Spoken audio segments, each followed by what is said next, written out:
Halo, nama gue Rama, gue 16 tahun. Gue tinggal di Jakarta dan sekolah di daerah Bendungan Hilir. Ya, sekitaran Sudirman lah. Hari ini seperti biasanya sekolah, belajar, nongkrong di kantin, izin ke WC, padahal ke kantin, goda-godain cewek, aktivitas biasa pada umumnya. Pulang sekolah, pasti nongkrong dulu sebentar, biar eksis dan diakui aja sebenarnya. Gue sekolah itu naik bis, naik angkot, karena nggak dibeliin motor sama orang tua. Mungkin beda sama lolo orang. Gue pulang turun angkot pasti ngelewatin pasar Bendungan Hilir.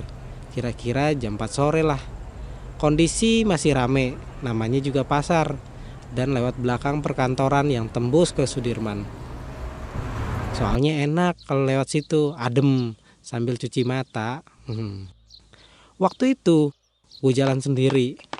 Gue biasanya nyebrang ke Sudirman mau naik bis ke arah Pancoran. Tiba-tiba ada yang ngerangkul gue dari belakang. Besar harapan gue yang ngerangkul tuh cewek dengan bodi langsing tinggi.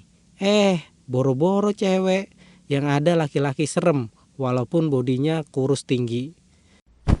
Seketika dia bertanya ke gue, anak mana lo? Kaget dong gue. Terus gue bilang, anu bang, anak SMA karet. Terus dia bilang, kolekan dong. Kalau di Jakarta istilah kolekan itu berarti bagi duit dong. Perasaan tuh berkecamuk, perut mules, adrenalin terpompa, kaki udah lemes. Gimana gitu? Kasih gak ya? Gue jadi bingung. Tapi ada cerita dari orang-orang, kalau ada yang minta kolekan, mending kasih aja daripada bilang gak ada duit. Yang ada malah diperiksa. Akhirnya dari kantong atas gue keluarin 2.000. Tuh orang langsung ambil. Wah, lega gue, gak dimintain lagi. Dan dia gak ada alasan buat meriksa dompet gue. Walaupun diperiksa paling juga duit tinggal goceng doang. Tapi bukan masalah duitnya. Lebih masalah kalau dompet itu diambil. Gimana jadinya? Kan lumayan harganya. Nah, bukannya pergi, itu orang malah bilang sepatu bagus nih. Lah iya, sepatu gua Nike Made in Tampur, aka Taman Puring. Kalau di Jakarta nih tempat surganya sepatu KW. Duh, kali masa mau disikat juga, bisa nyeker pulang kalau gini. Ya udah, terus gue ulur-ulur waktu. Akhirnya pas lagi jalan dan sambil dirangkul dari kejauhan ada sapam di pos. Cara ini kan dekat Bank Nasional. Gue ngebatin dalam hati, please pak, tolongin gua pak.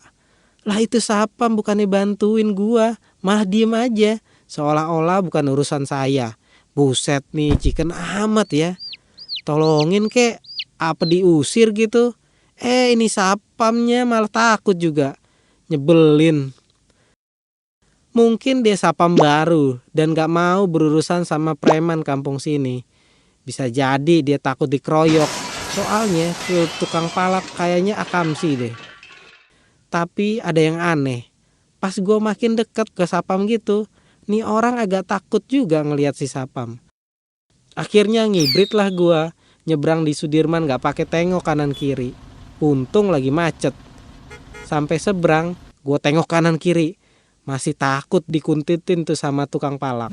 Nah, ini jadi trauma gue sampai sekarang.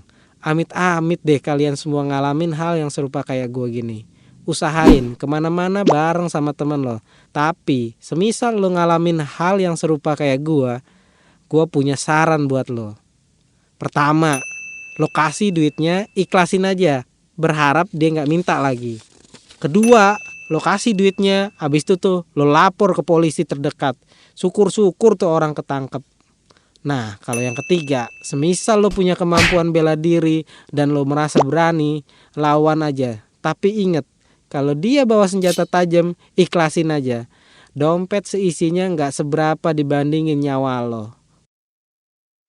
Ini adalah cerita gua. Kalau lo pernah ngalamin hal yang sama seperti gua, lo bisa komen, like, dan share cerita ini. Jangan lupa subscribe channel Gua Punya Cerita.